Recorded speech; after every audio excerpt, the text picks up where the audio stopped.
50 piles of poop on the wall every day, okay? Because poop doesn't stick to the wall. That's what I'm doing. But it's like, is bankruptcy an option? If you're in the private sector and you're operating a private sector business, you have a lot of options. Government there are firewalls everywhere, and I'm amazed by the firewalls. And there's days I just shake my head and I think, when did this firewall get built? And it's like, I'm a sitting senator. I was elected. There are many times that my office wants information that we have to file right to know requests to some department in the state of Pennsylvania. You know, and I'm going to be good tonight because I know somebody in here is either recording or writing down, but that's baloney, okay? I shouldn't have to do that. And so we're going to unravel the state of Pennsylvania. And you know, you can see why I'm not frustrated, but my level of determination becomes greater and greater every time I run into a firewall. And when that happens, that's why 2 weeks ago I made the comment that I made about when we had the governor down on the floor, you know, when we had our foot on his throat and everything, we should have let him up. I shouldn't have said that. I should have said we had him down on the mat. But please, I invite you to come to Harrisburg, and you know, we can have a discussion. And maybe there's a way, but what I'm being told by some of the best attorneys, that they're constitutionally we cannot do it, and then we've got the Supreme Court problem. So, Senator, we have a question back there. Thank you for coming tonight. My name's Raymond Foster, and I would like to ask you, those lawyers that you talk about that say it's constitutionally that you can't do something, I would like them to quote you out of the Constitution what that is. Because to my knowledge of the Pennsylvania Constitution, there's nothing in there about retirement programs. here's what I'll do. Jason is my chief of staff in the back. We'll do some research, and we'll put it on paper, and we will email it back to Rod with an answer. But I didn't pay attention to state government class when I was in high school. Maybe I should have, but I can tell you when I talk about firewalls, I've never run into firewalls, you know, to the extent, and I've never had firewalls in business because I've never been in that situation. But I'm telling you something, our government, whether it's a state or federal, I can only imagine what it's in Washington. There are 50 firewalls in Harrisburg. You get through one, the next thing you know, the next one's 18-inch concrete with reinforced rebar, and you got to jackhammer that for 6 months or blow it up. Then you got to get through the next one. But we will get you an answer. Senator, we have 2 more questions. Yes. Yeah, real quick, I don't want to beat this dead horse, but what you're telling the people in this room is constitutional. They're all dead. We got to keep paying the taxes till we die. I don't understand how the liberals and the progressives can distort the Constitution so badly that they use it for their benefit. When the good guys come out here and attempt to use the Constitution, they get shot full of holes and you can't do this, it's unconstitutional. I can't buy that. I'm looking for state representatives and senators that will go head to head with some of these corrupt politicians. That's what I'm looking for. Thank you very much. I would like to ask you a question. I'd like to ask a question. I was elected in a special election. I served from April until the end of last year, of 2014, and I served last year. You think I stirred Harrisburg up? I'm asking you what you know of me and you've read of me. Have I made waves and stirred up Harrisburg? Sure have. Because if you don't know this, let me tell you, my very first kill in Harrisburg was Senator Majority Leader Dominic Pileggi. He's no longer the Senate Majority Leader. So I would tell you, sir, that I would ask that you start learning about me, because I'm not going to tolerate bullshit from politicians in Harrisburg who get in my way. Trust me when I tell you, take that to the bank. Well, then don't use the Constitution to tell me you can't do that, because everybody, you signed their death warrant. I'm not telling you you can't. What I'm doing is I'm telling you the realities and the truth. I am not going to stand up here as a senator and tell you a lie that I know is a lie. That's what I'm not going to do. That's the difference between me and most of the people in Harrisburg. And I understand everyone's frustration. This is going to take time. And I'm telling you, I'm not going away. Trust me when I tell you this. And I got into a floor fight with the Senate Majority Leader and the Pro Tem on December 23rd. There are videos if you want to watch it. We got into a conversation about voting for tax increases over my dead body, I told them. And other senators, I have stirred up the Senate to the point that it's very interesting right now. And I don't want to be Senate Majority Leader. Senator Corman is the leader, and he needs to be the leader. And I will help him in any way to help him become a better leader and a more effective leader. But do not bullshit me.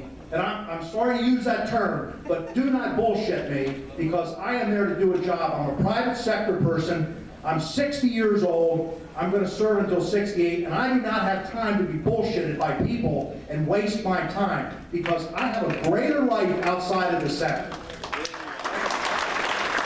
Please learn about me. And the other thing is, I have cards tonight. If you are not getting my emails, I have cards showing you how to sign up to get on my website. And if you haven't read the papers in the last 2 weeks, my name is everywhere. Pick up Penn Live, Politics PA, my name is everywhere. And guess what? I really don't care, because I'm there to do a job. One final question, Senator. Yes. Yes, thank you so much for coming tonight. We're very grateful. You and Representative Gillen are examples of people who keep me from becoming completely cynical about our political process. My question is, would you please give us what you consider to be a likely scenario for the end of this budget process? Don't make an absolute prediction, but give us an example of one way this could work out actually, and as you know it. We sent a budget to the governor's office from the Senate on the 23rd. On the 29th, he chose to accept a large portion of the budget and blue line other areas.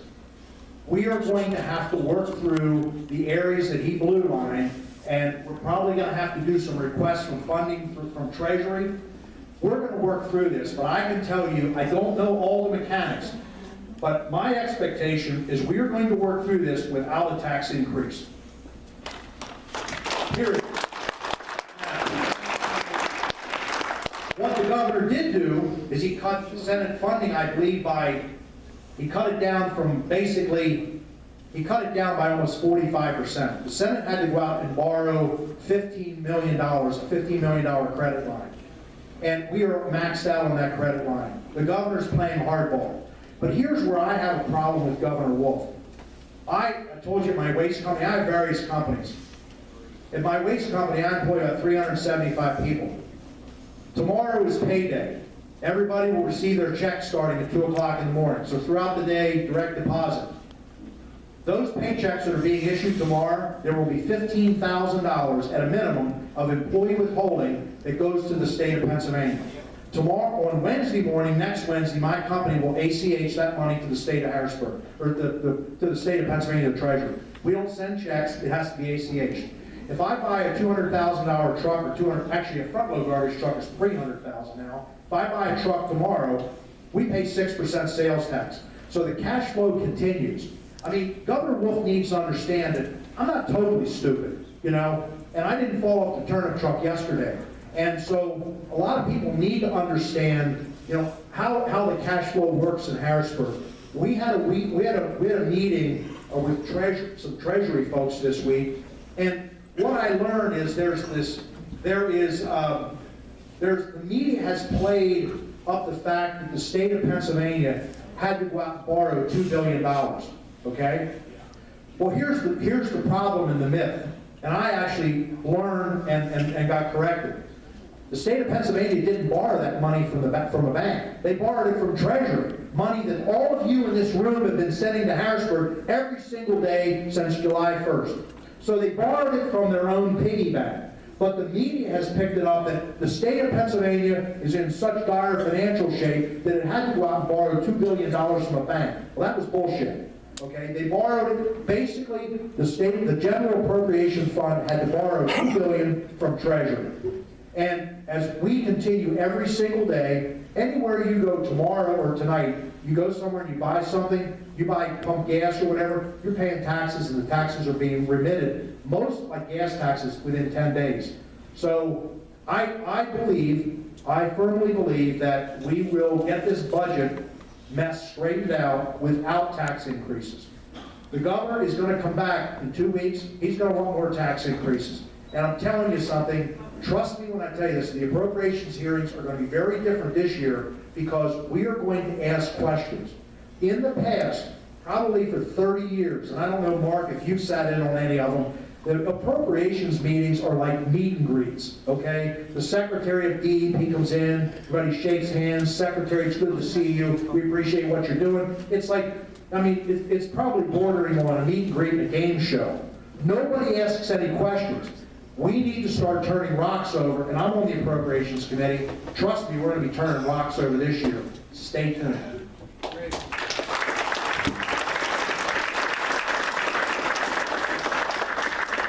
Wrapped up? Any other questions? One here in the front. What are you doing in 3 years? I don't know yet. You never know. Stranger things have happened. Listen, you know what? There's one thing about Donald Trump. I watch what Donald's saying, okay? And Donald, there's times I think Donald should have somebody whack him with a plastic baseball bat before he goes out on stage, and as soon as he comes back off stage, should whack him again, okay? I mean, the guy should have some bruises on his head.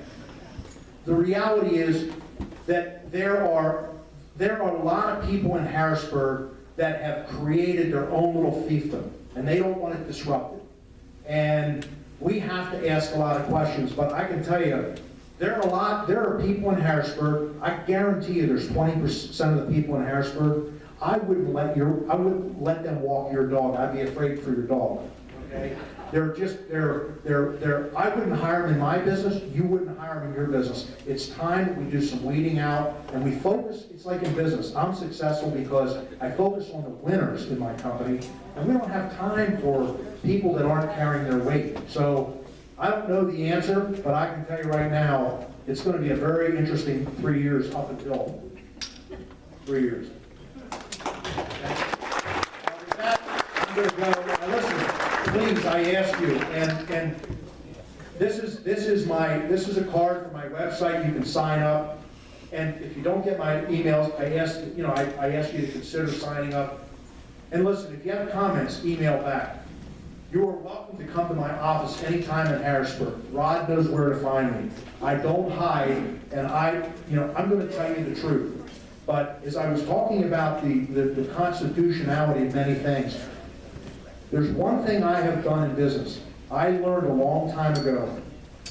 You hire the best attorneys that money can buy. And I'm not talking $150 an hour. And I hire good attorneys, and I want to know what it's going to cost, and I want to know what the outcome is, and tell me the truth. And that's what we are up against in Harrisburg.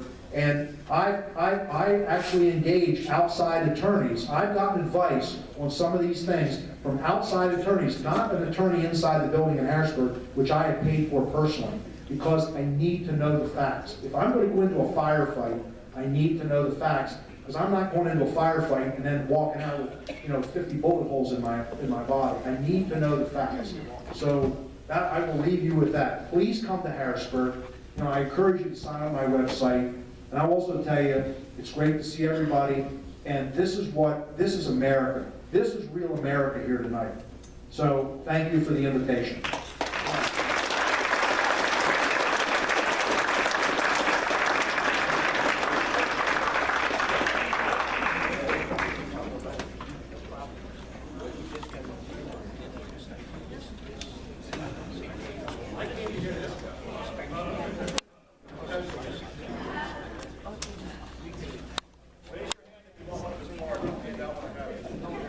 All right, folks, You heard enough of me, obviously, tonight, or maybe not. I know my wife had enough of me, but anyway, aside from that, I told my computer broke down this week. I had a nice intro for my friend Frank Ryan, and I can't pull it out of my computer. However, speaking it from the hip, and also the fact that Frank has written a book, and I didn't read it yet, but I know Frank enough to know that whatever's in this book is worth reading.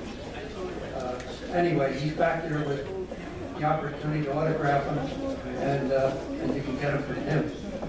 But I want to say this about Frank is a longtime friend. I mean, I know him back when he ran for Congress and a few other places, and beyond that, he's always been a speaker anytime I wanted him for any of my other organizations. And he always did the job that we wanted to hear. But aside from that, his personal life, to be brief, he's got his CPA from St. Mary's College. Okay. And he's got his MBA in Maryland, and my eyes don't read fine print, so I'm not going to try to stumble through this, but I'd rather have you listen to Frank anyway, but if I could see his resume on the back of it, but aside from all that, I want to introduce my friend Frank Ryan, who has a real mastery of economics in this country and ethics.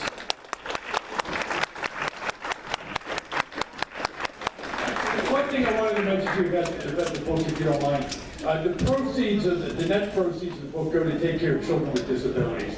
That's why I wrote the book. I'm trying to raise awareness of what states are doing to families that have a child with disabilities and how it then creates a major problem. The book's a good news book. In 148 days, I can tell you categorically the American people are great people. In 148 days, I didn't have one bad experience. The problem we have is exactly what Senator Wagner has said, and I'm going to talk about the economy right now, is what we said is we've got laws that have been passed. We've got issues that people are claiming to be constitutional. Attorneys are saying that. I've heard the same thing. And whether we agree with it or not, you still have to get a judge to overturn it. But what I'm going to talk to you about tonight is about the economics. If you remember what I talked about 2.5 to 3 months ago, I said the stock market was going to go down, and the day after we were here, the market went down 350 points. Right now, the United States economy, the state of Pennsylvania, are on the verge of bankruptcy. There's no other way you can do it. I'm a CPA. I specialize in keeping companies out of bankruptcy. I made the comment that if oil prices don't go over $70 a barrel shortly, the economy's going to tip. They have not only not gone over 70, they've continued to head south. You're going to start to see the economic effects of it. So let me make this message loud and clear for Governor Wolf. The bankruptcy has already started. You are at the head of it, and only you can stop this out-of-control spending. Here's what's going to happen. The bullet's already going down. The hammer's been cocked. The round's ready to fire, and it's going to come out. What's going to happen is you're going to start to see municipalities go bankrupt. Puerto Rico has already declared insolvency. They're applying for a petition. And what Senator Wagner was bringing up, he's actually very much right on the money. And as he said, don't shoot the messenger. A state legally cannot file bankruptcy, but they can go away. Let me explain what that means. They can evaporate as an entity. All of those obligations go by the wayside. And so as an example, Puerto Rico right now has $70 billion in debt and no ability to pay for it. They want to go into bankruptcy to reorganize. And when that happens, it creates a situation where there's complete instability and the economy collapses. You know, ladies and gentlemen, I'm probably one of the few people that haven't been in the Marine Corps. I've been in 7 nations in my life that have collapsed economically. Some of them we caused. There's a group in the military that does economic warfare, and we help reduce an enemy's ability to fight us. But I can tell you what happens is, when an economy gets overburdened with debt, and we are there, It's not in another 6 months, it's already happened. The Federal Reserve cannot raise interest rates because if they do, the budget will get blown out of the stabilized. In Pennsylvania, the absurdity of what we are doing is we have got some of the best schools in the United States, and it is so expensive for tax purposes to live here that the children that were educated at our expense have to leave the state to get jobs. We are 49th out of 50 states in job creation from age 21 to 31. Dana Corporation, gone. Bethlehem Steel Corporation, gone.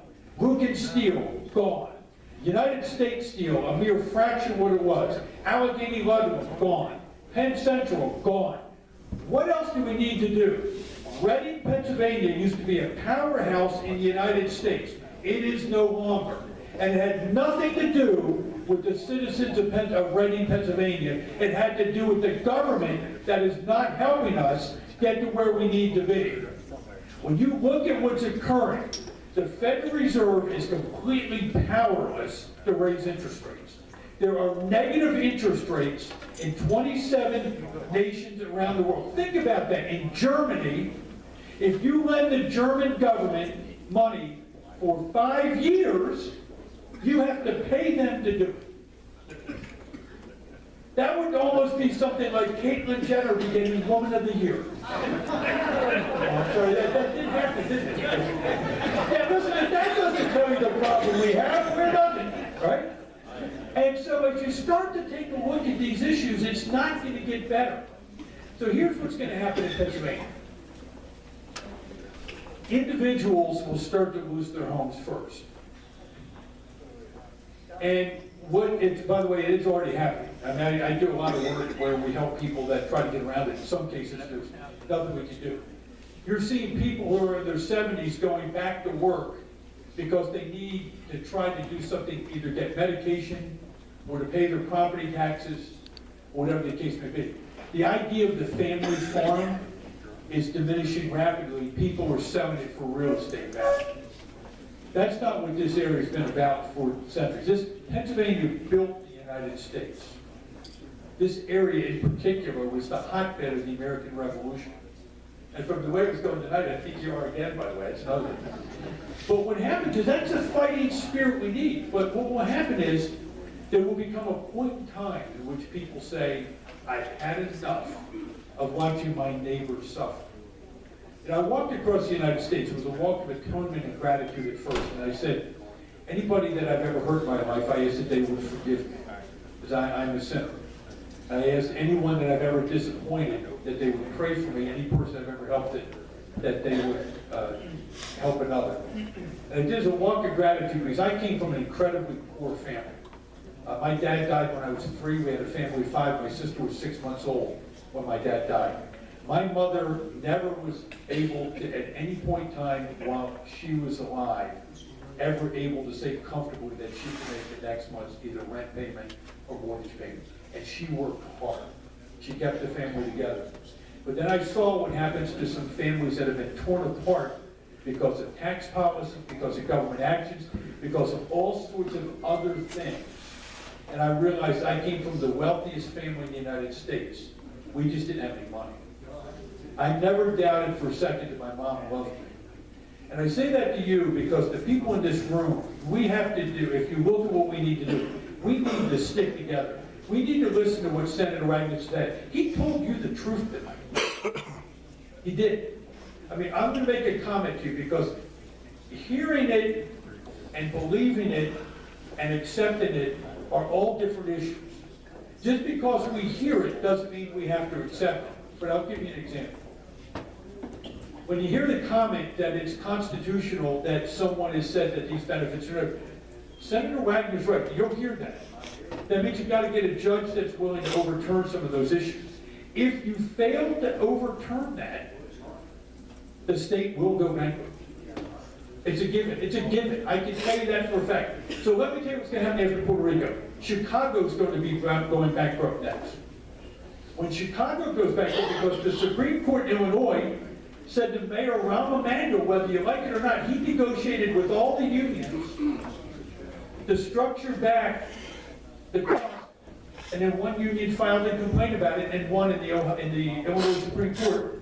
He had to make a $500 million pension contribution, and when that happened, the game was over. They're going bankrupt. When that happens, that will be the start of the tipping point in which someone says, we have to fix this. So let me give you an example. I came out of the steel industry. I used to work at Luke and Steel, and then shortly after I left, I went to a foundry operation in Hanover, Pennsylvania, and they went from Hanover, Pennsylvania to some other things in manufacturing. I've done that most of my life. But then what happened was, as you look at it, Bethlehem Steel went bankrupt. When that happened, there had been 15 steel companies that went bankrupt before Bethlehem Steel. But when that one happened, everyone went, this is for real. That's what's going to happen now. Detroit filed bankruptcy, and I've got to be honest with you, I thought that was going to be the one in which people said, this is going to happen, this is for real. And it didn't happen. I thought General Motors bankruptcy would wake people up, but we had a president who decided to bail it out, so we didn't feel the real effects of it. So we have the distinct pleasure of paying for that bankruptcy, each and every one of us here. And candidly, our children and grandchildren, with the $19 trillion of debt that we've built up, that is not sustainable. When you look at what happens when Chicago goes bankrupt, that will be so big it will take down Illinois. Illinois' insolvency will cause everyone to do it, and it is too big to be bailed out. One other thing that you need to be aware of that's going to happen in Pennsylvania, and the Auditor General, Gene DePasquale, he's really trying to do a great job of getting this municipal pension obligation raised to everybody's head, and he's a Democrat, but I tell you what, he's working very diligently to try to make this happen. But I'm going to meet with him in about 2.5 weeks to tell him that Pennsylvania is using an actuarial earnings rate that's 150 or 1.5% higher than any commercial plan is allowed to use. And the actual liability in Pennsylvania is $40 billion understated, and it cannot possibly be paid. So let me give you an example.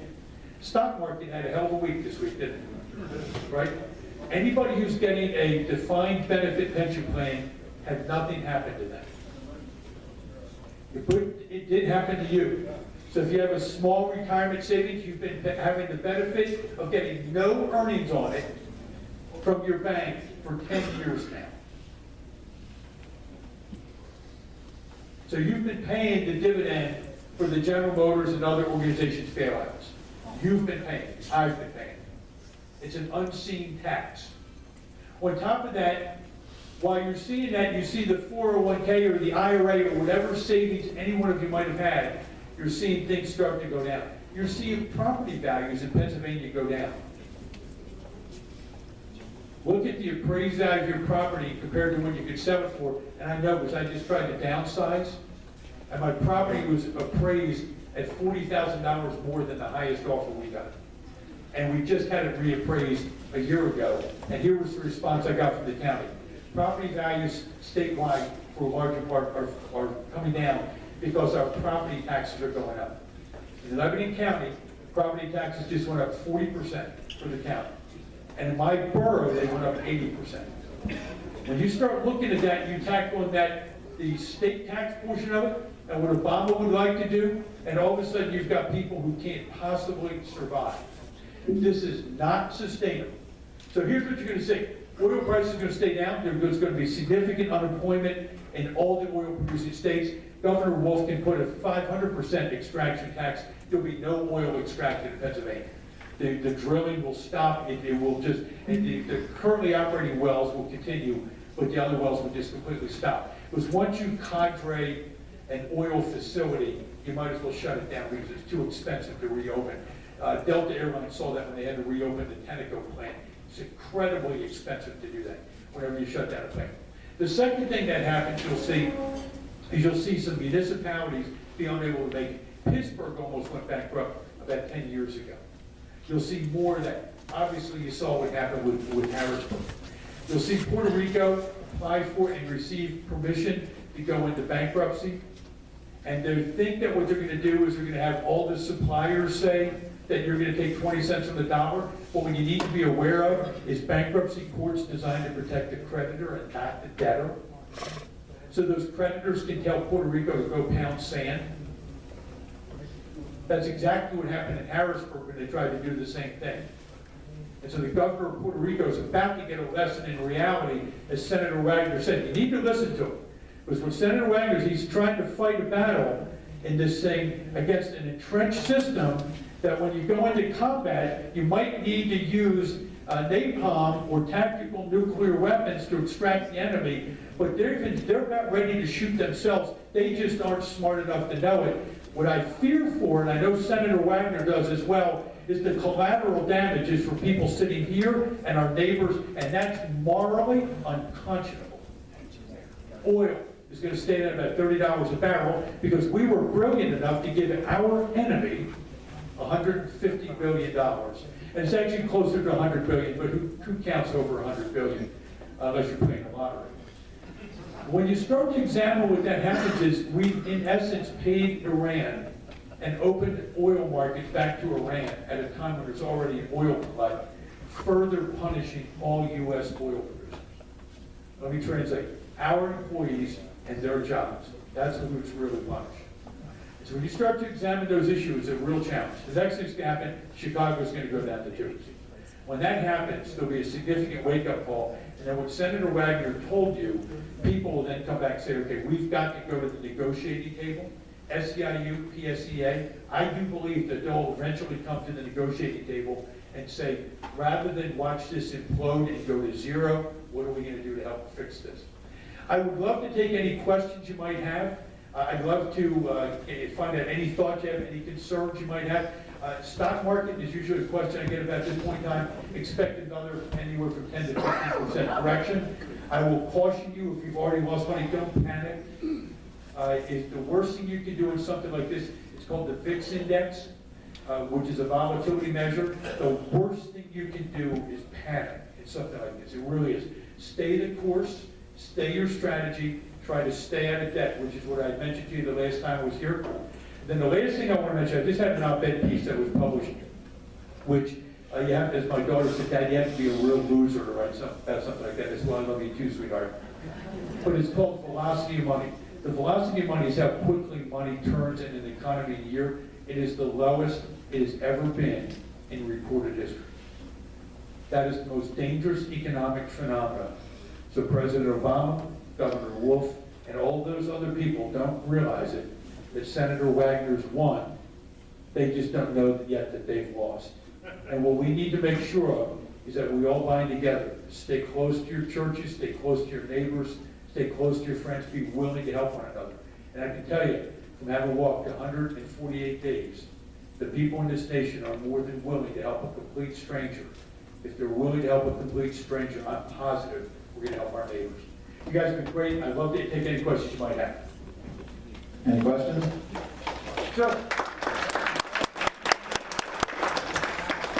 Yes, sir. Oil went to $26 a barrel. That's correct. Yes, sir. Absolutely. I have the microphone. I'll bring the microphone to you. Hold on. Carvine, do you really think that there would be ever a chance for the dollar not to be the international currency? I do. The question is, will the dollar ever not be a world currency? The answer is unequivocally. It's already started. The renminbi, which is the Chinese currency, has already been approved to be a co-equal world currency with the U.S. dollar. Can you explain what will happen the day after the dollar no longer ceases to be the international currency? What will happen is the inflation rate, the cost of goods inside the United States will immediately go up by about 5 to 6%. Your transaction costs for all of our imports, which are fairly significant, will have to pay a transaction fee to convert it back into U.S. dollars, which will be about 1 to 2% of the transaction cost. So you'll feel it in the pocketbook, you'll see it in your wallets, but you won't see it in your paycheck. What you want to do is you want to make sure that you establish the best thing you can do, the best thing anybody can do, is to stay out of debt. That's number one. And the reason being is, I believe we're going to go into a deflationary spiral. Deflation means is that wages and prices will start coming down. We've already seen it because real disposable income has been going down. Meaning while your pay might be getting a little bit higher, with what you're paying for medical insurance, or the net amount of money you have to spend is going down. All right, so once that happens, then you'll see that the debt is more expensive to repay. Kids who have graduated from college with $25,000, $30,000, $40,000 in student loans are finding that out right now. 20 years ago, 15 years ago, they might have graduated, gotten a job paying $35,000. Now they're graduating, getting a job paying $28,000. And so it's a fairly significant. So stay at that. The second issue is, unless you have a lot of money, don't try to play a currency game. That no one wins that. It's like trying to guess interest rates or whether or not my mother-in-law is coming to visit. They're both impossible to determine.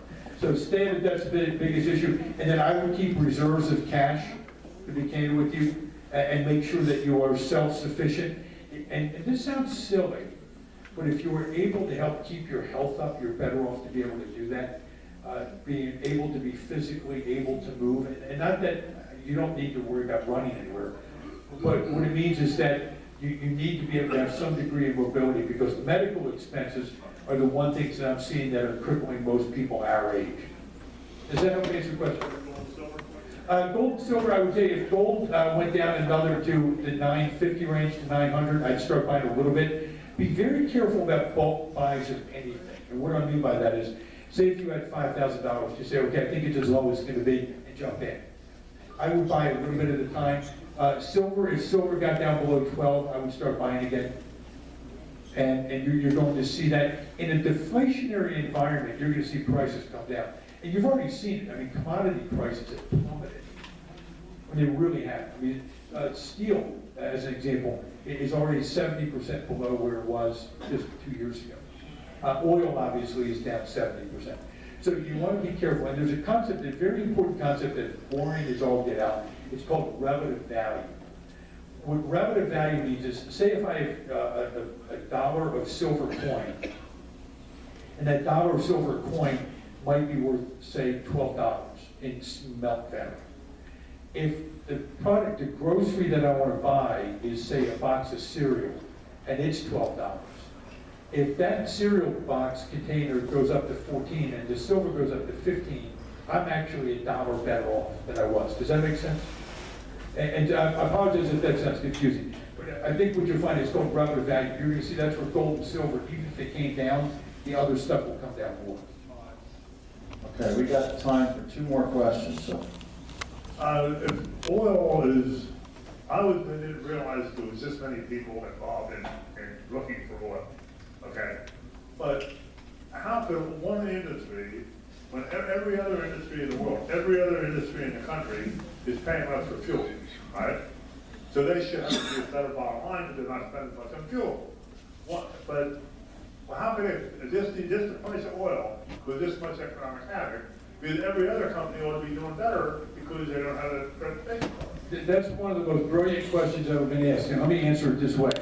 At the same time that the oil is coming down, health insurance costs and workers' comp costs for employers is skyrocketing. And so as a result, whatever benefit people are getting, I used to have an interest in a waste disposal business up in the Northeast, and fuel was a major cost of our component, but so is workers' comp. And workers' comp for truck drivers is one of the highest, Pennsylvania's got one of the highest workers' comp rate for truck drivers, and in the waste haul industry, it's a big number. And as Senator Wagner said, the fraud cases, and the sad part about the fraud cases, it detracts from the people who really got injured. And it really does. It makes it harder for people who are really injured to get help. So let me give you an example. How many of you are paying significantly more for your health insurance than you were 3 years ago? Did it more than offset the benefit from the lower price for oil? See what I mean? In other words, the oil prices, while they went down, they didn't go down enough to cover your losses. So that's why the companies are not doing better off. So while the oil prices have come down, the ones who are, by the way, the airlines, 1/3 of an airline's cost are fuel. So if their prices have been coming way down, then what would happen is they're seeing a profitability. That's why you're seeing their stock prices go up. But that's by far and large the rare exception. What I'm saying is, General Motors loses money is for it, right? That doesn't pull the whole stock market down, everybody else down. Oil is oil that big, for that many people, that this one industry is having a problem with prices. Every other industry in the world goes down. Well, but there's GM has, Walmart has more employees than oil. let me give you an example. So why would one industry lose money, make everybody, the whole stock market, the whole world economy down? Okay, well, let me explain it this way, because it's important. You've got to be careful not to only look at oil, because it's not happening just one thing at a time. At the same time oil is going on, it's being offset, as I mentioned to you, by the medical expense. But it's another issue that happened just your way, it's another major issue. Your state and local taxes are going way up, so that's going up. Another issue that you might want to be very, very much aware of is that if you start to look at a lot of these other industries, and what happened, Walmart just closed 300 stores. Okay, I think that the oil industry is American home. In other words, the reason oil is down is because everybody else is down too, and that pulls oil down. But oil is what you say. Brad, if I could help you with that answer. Yeah, go ahead. In the oil industry, with all of a sudden now, because of the price of oil and the glut, the drillers have stopped drilling. So when the drillers stop drilling, they stop buying pipe. There's a pipe plant out in Ohio that 9 months ago laid off 900 people. So it affects the steel industry, and it's like a rippling effect. And like there were hotels built up in the Marcellus area. I'm friends with Jay Cleveland, owns Cleveland Brothers. CAT has been majorly affected up in those areas. It's a huge rippling effect. I see it now, it's not so much, the oil industry is taking it, I mean, that's not what's causing it, but in other words, if everybody needed fuel, and the economy, every other industry was full steam ahead, the price of oil would be $70 a pound. Since, in other words, the price of oil is like the harbinger, what shows, what you see. The only reason it's that low is because every other industry is down.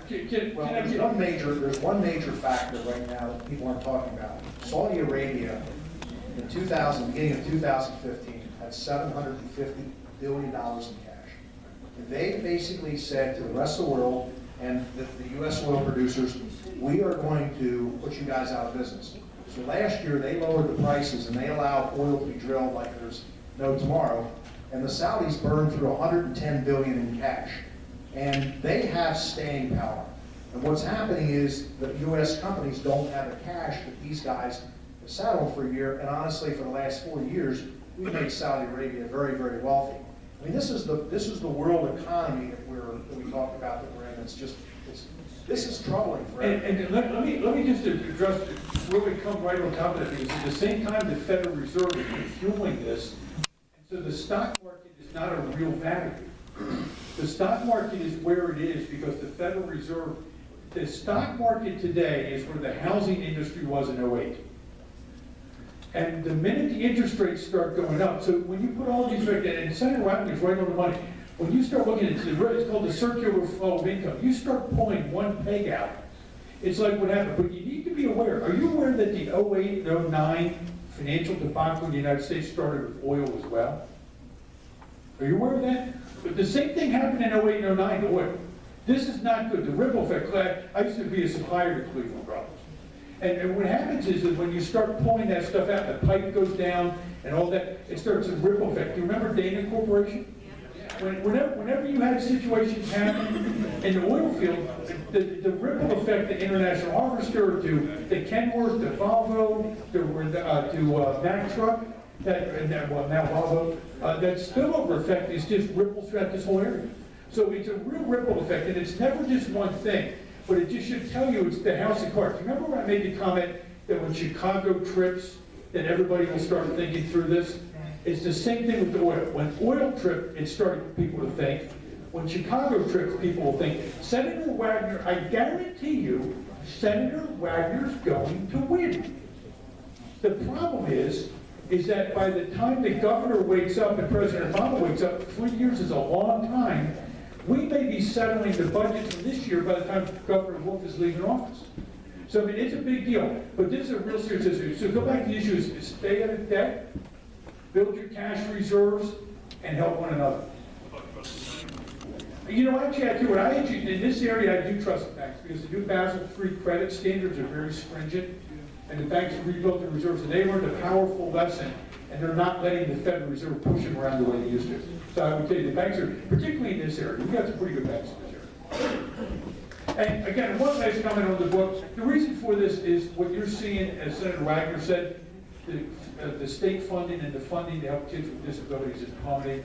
So I'm really trying to raise awareness. If you know somebody in a family with disabilities, Tell me you got a whole group of people that are fighting nationwide to develop a faith-based solution to solve this problem. You guys have been great. Thanks for your time tonight.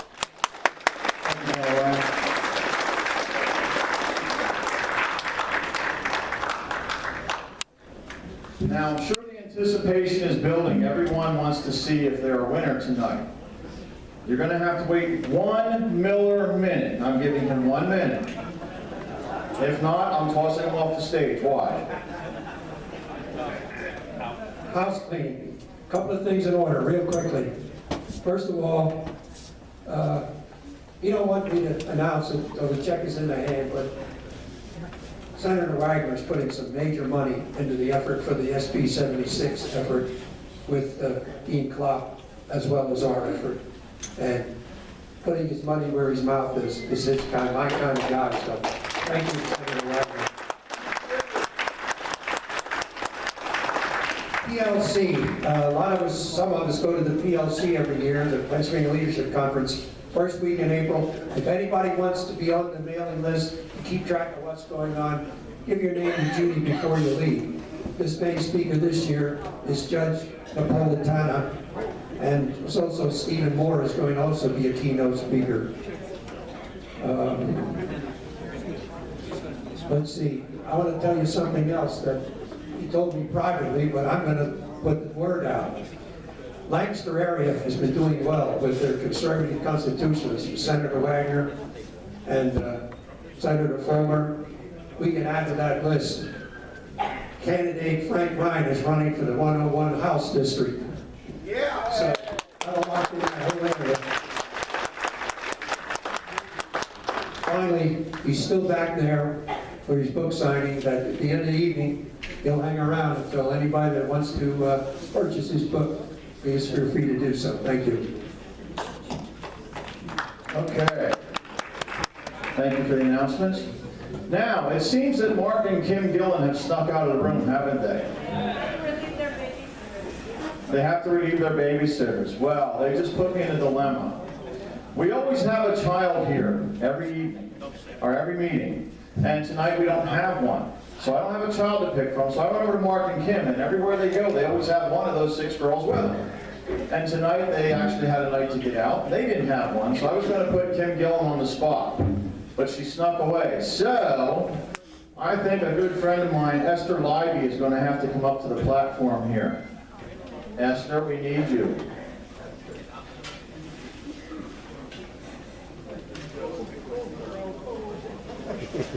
Now, we do want a 10-minute speech from you. Okay, come on. Is this going to take long? No, this won't take long. I mean, for her to get there. Oh.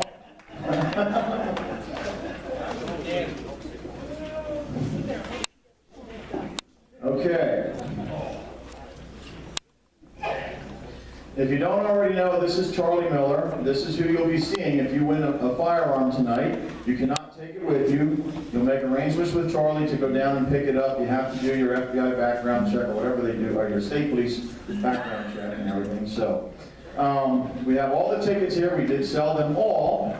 So to make this unbiased, Charlie, you shake them. Keep it up high so Esther can't see in there. And the first thing we're going to draw for is the Stevens 520 12-gauge pump shotgun. No peeking. Okay. The winner. You ready? Bill Gaiman, are you here? Oh, bummer. Throw it back. No, I'm kidding. Okay. Bill Gaiman, is somebody writing this down? Yes, thanks, got it. Okay, ticket number 110. Spell it. Pardon me? Spell the name. G-E-H-M-A-N. Bill Gaiman. B-I-L-L.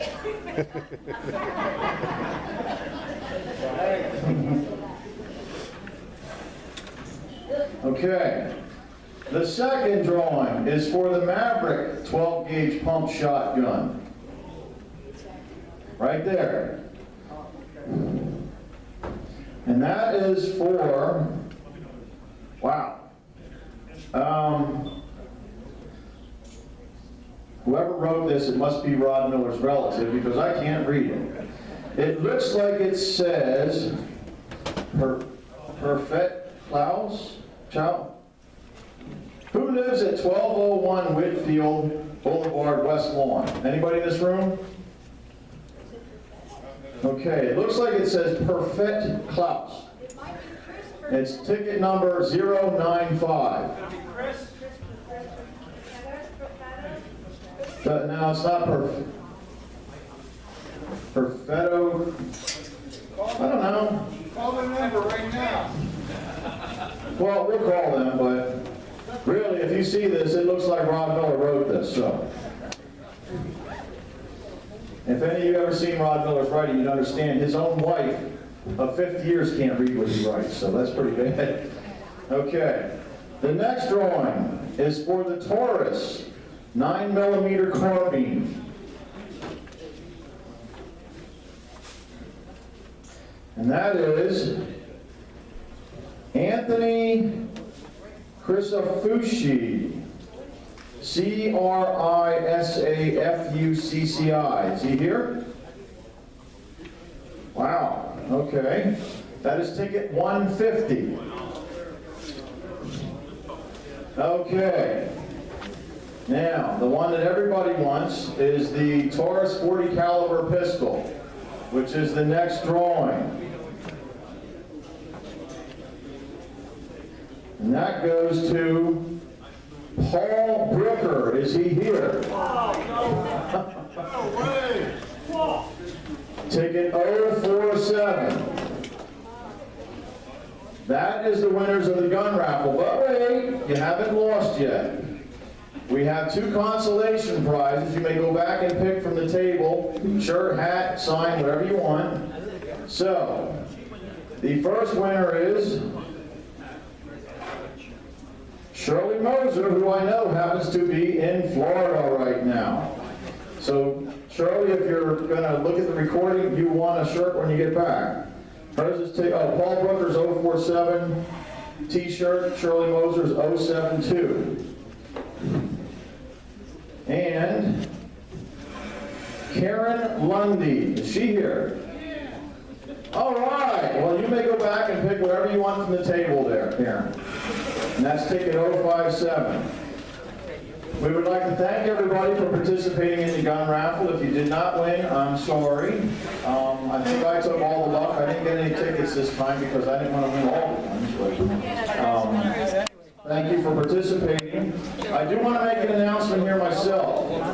On January 26th, right here, our Republican politicians are going to be here to meet with you and do petition signing. And it's from 6 to 8 p.m. They will have food and refreshments. If you are interested in going, you see Judy Pelka there. They're just trying to get a head count for buying food and stuff like that. Judy Pelka standing right there in front of Jake. She will take your name and forward it to Bonnie Stock, the chairwoman of the GOP. And don't forget, next month, Christian Leinbach, if you're worried about what goes on in local politics and how the state affects you, Christian has a whole lot to tell you about the mandates at Harrisburg. Hey, you guys in the back, hold on. Christian has a lot to tell you about the mandates in Harrisburg and how they actually affect your pocket right here in Berks County and affect you in the county. And it will be very interesting. And also Jim Smith will be talking about the new Fairness Act. Does anybody have any idea what that is? Well, I think it will turn your stomach when you understand what it's all about. If you have a transgendered child, a male child who thinks he's a girl, he would be allowed to go in the locker room with your daughters in the school and use the bathroom, the same one they do. And they're trying to push this law on us right now. I don't think it's a Fairness Act. I think it's an Abomination Act myself. So, and I got one more announcement to make. Everybody who was elected last month has retained their same position, with the exception, come up here, he's walking away, Mr. Sam Brancadora, who's standing right there, has moved up to the vice chairman position. So Deb and I are leaving. We will see you in a couple of months. So everything that goes wrong is Sam's fault, okay? While we're gone. So thank you, everyone, and we'll see you next month. In prayer, we got away on time. Let Randy pray for us quick before we leave. Dear Heavenly Father, we thank you for the evening. We thank you for the Senator Wagner coming up, and Mr. Ryan. We thank you for that. And Lord, take it to our hearts that what would you like us to do? Where do we fit into this? Give us insight and give us understanding of the situation. And let us understand how serious this is. And protect us as we go home this evening. It's in Jesus' name we pray. Amen. Thank you, Elder.